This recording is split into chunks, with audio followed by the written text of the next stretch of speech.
Thank you very much. Danganadaga, Dangandaga Wanga. Steve Widders is my name, and I'm a descendant of the Andaman people on whose land we meet today. And in giving a welcome, it should be explained what a welcome's all about.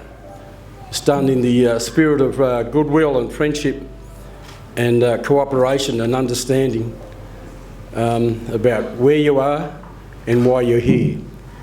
And it's not a new thing, it's not something that the university have done just recently. It's been around for many thousands of years.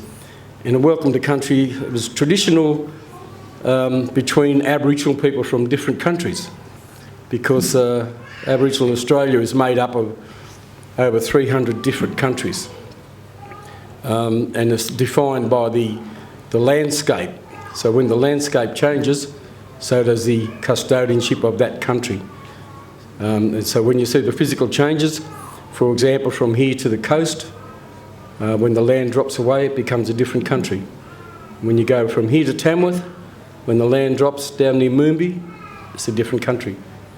And when you go across the river out at Bundara, for example, when you're travelling west, you come onto a different country. When you cross a river or land, or some physical aspect. And when people travelled for different reasons, they would be welcomed by the ancestors, by the elders of that land. And so I'm continuing a tradition that's been around for a long time. First of all, I'd like to thank the university for the respect that you're showing and Oorala to have this ceremony here today and acknowledging that we are on traditional ancestral land. I would like to welcome everybody here on behalf of my ancestors, particularly those who are elders. As Cassie pointed out, this year's theme is for our elders. And it's a time to respect, to honour and to value the knowledge and the life, the lived experience of elders. We, as Aboriginal people, come from a tradition that has survived because of that.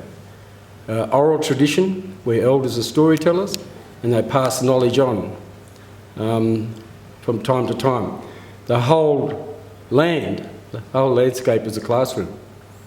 You learn everything and from elders who've been around for a long time. There's always elders, no matter where. So I'd like to pay tribute to all the elders, not only the Aboriginal elders, but all the non-Aboriginal elders that are here as well, because your story is the same as ours. We live here together. We have, in many ways, a shared history.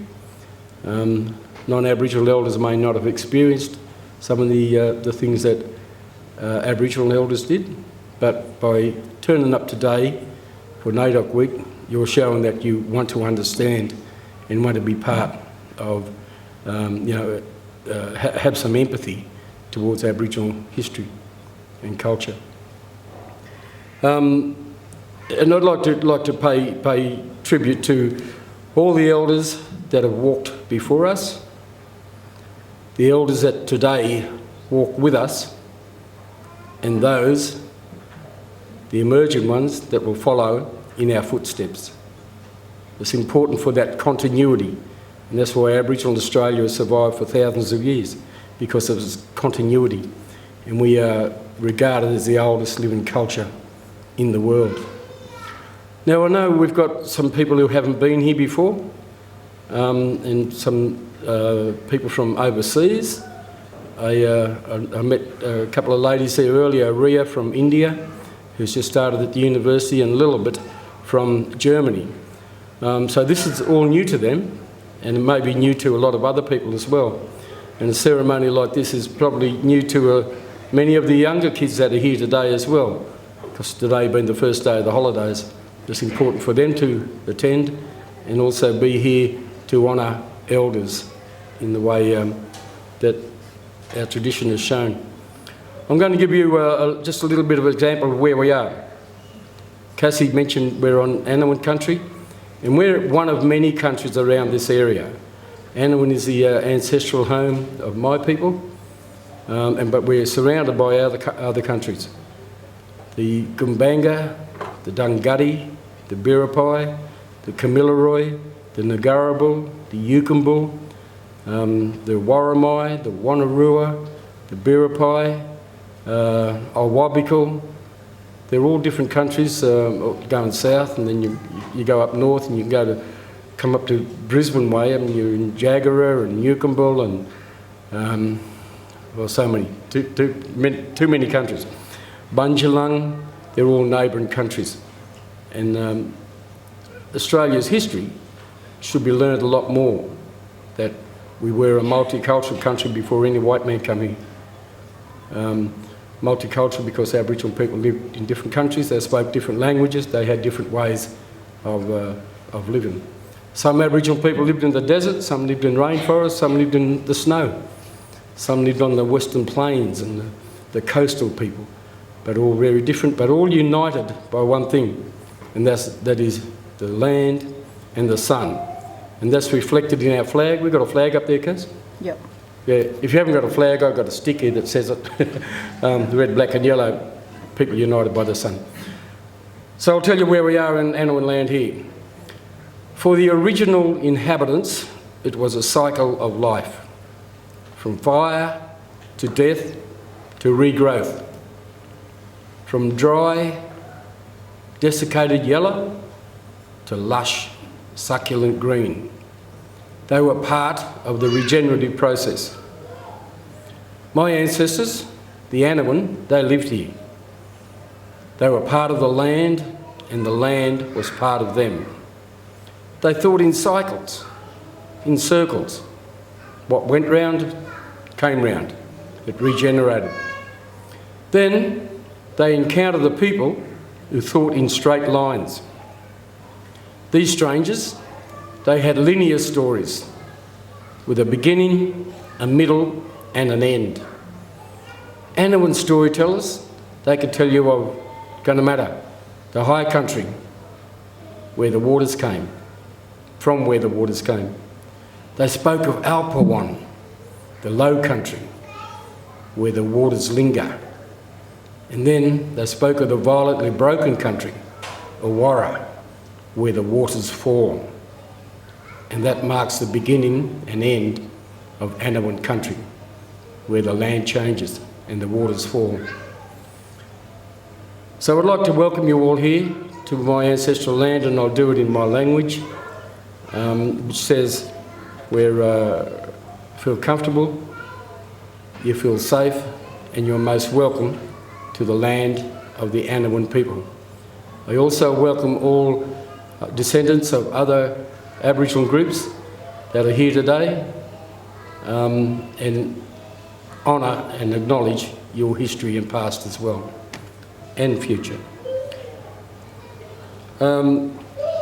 Yaga Anowin Oyina, Inja Anowin Kyonna, Yakiyina, Inja Kyonna. Inja Nyambeka Kyonna, Nyambeka Oorala. Otolai Rakinya Inja Kyonna, Natame Runyara, Nyambeka Kyonna. Welcome everybody, and thank you for coming out into the warmth. At Oorala, you had good sense in moving from Booloominbah down here today. For our elders, especially for our elders, but it's important to acknowledge NAIDOC Week. In the first week of July, it's been around since 1938, NAIDOC Week, and in different forms it's continued, and will continue whilever we do this in the first week of July. NAIDOC, for those that don't know, NAIDOC, is the initials for the National Aboriginal and Islander Day Observance Committee. Years ago it used to be one day, the first Sunday in July, and because of popular opinion it's been changed to a week. But we, all over Australia, and particularly this year, we should be celebrating Aboriginal history all year round, every day of the year, but focus on it during NAIDOC Week. Welcome everybody, and thank you again for the respect of the university, and a particular welcome to all those elders, especially those that come up from Oorala too. Thank you for all your efforts. Thanks very much, Chris. Bye.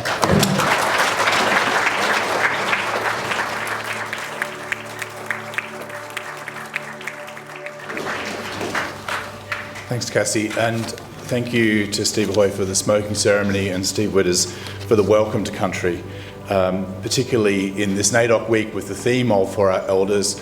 I join in paying respect to elders past and present.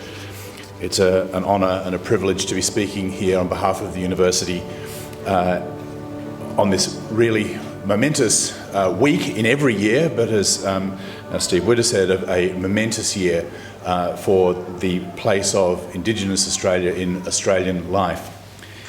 In that context, I wanted to note that the history of NAIDOC Week has been, NAIDOC is NAIDOC Day of commemoration, has been tied up with the history of calls for political, legal and constitutional recognition of the Indigenous peoples of Australia. In 2017, culminated in the Uluru Statement from the Heart, and now the referendum happening later this year.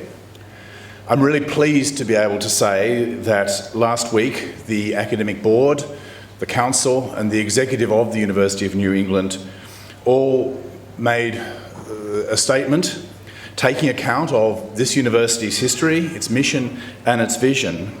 But those three bodies that make up the governance structures of the university affirm their support for the implementation of the Uluru Statement from the Heart.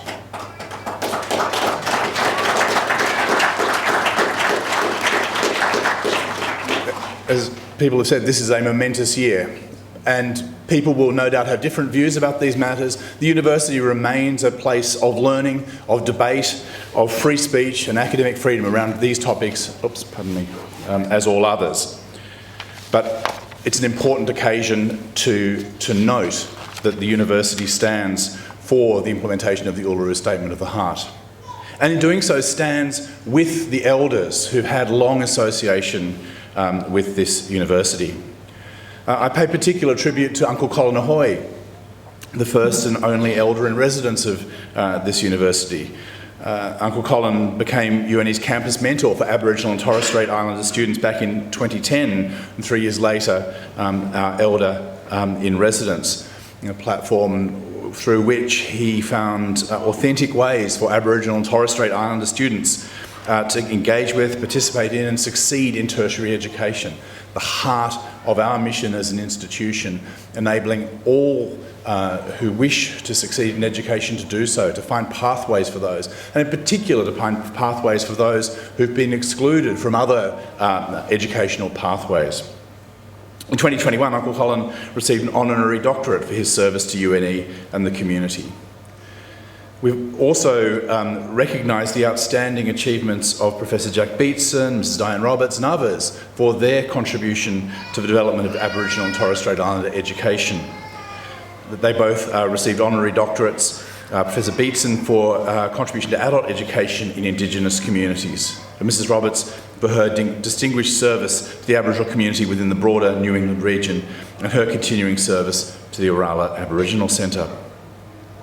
There have been many elders connected with Oorala over the years, and I can't name them all in the time here, but pay respect to each and every one of them.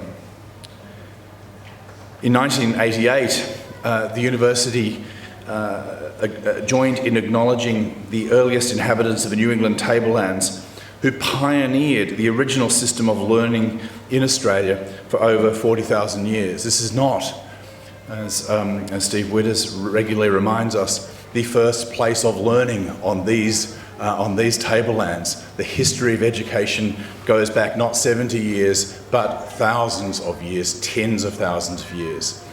And I was really pleased last week that our academic board endorsed a Indigenous education plan developed with the leadership of Pro Vice-Chancellor Indigenous Strategy Joe Fraser, who can't be here today and sends his apologies. And it crystallises our commitment as an institution to embed those tens of thousands of years of learning in how we continue to educate students into the future. So UNE is constantly evolving how we support education for all our students, but particularly for Aboriginal and Torres Strait Islander students seeking access to education. We currently have about 800 Indigenous students. We have about 1,300, more than 1,000 Indigenous graduates who hold about 1,500 UNE degrees. It's an amazing statistic. But more than that, it's more than 1,000 lives that this university has touched directly through education, plus the families and communities of all of those people. And it's something that I, as someone who has the privilege for a time to lead this institution, take incredibly seriously and take incredible pride in, that this institution is one that is joining with, partnering with Indigenous communities and the knowledge of the elders to support educational advancement.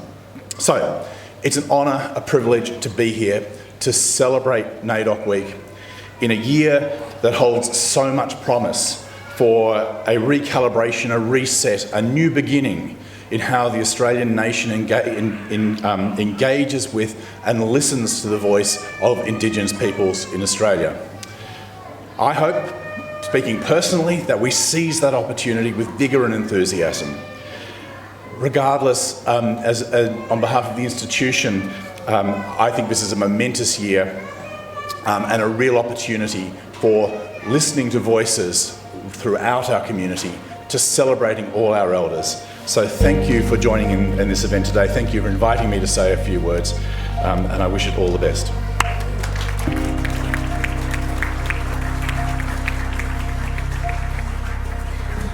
Hi and welcome. It's lovely to see so many faces here.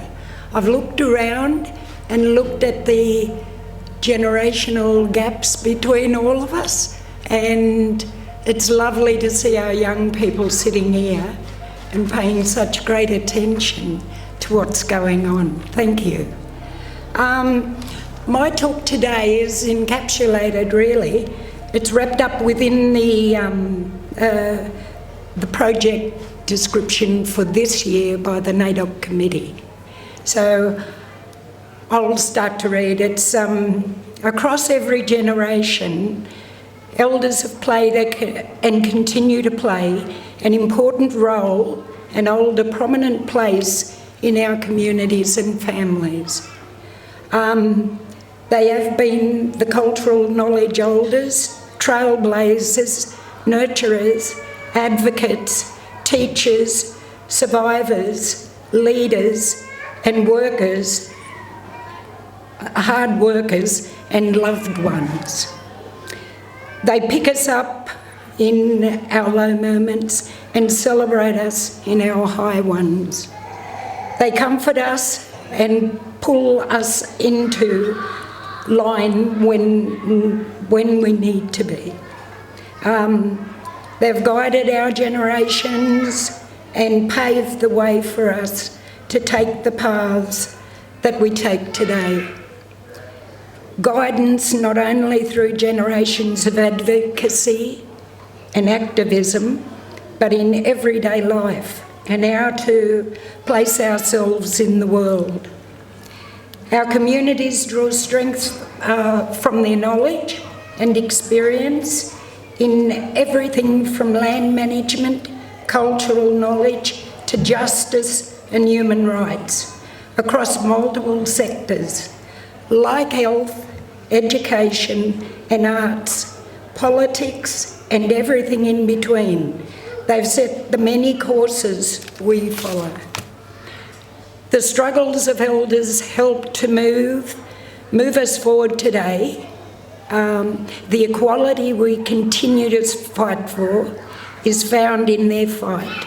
Their tenacity and strength have carried the survival of our people.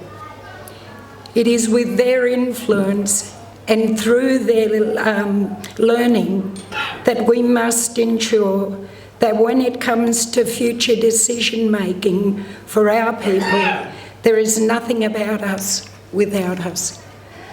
Personally, in reflection, my transition into becoming an elder made sense of my younger life. I look back and I realised that my parents were teaching me. In reflection, I realised that I had been taught, told and prepared for this role throughout my life. In conclusion, I pay my respect to elders. We've lost, and we have lost a lot this past year and a half.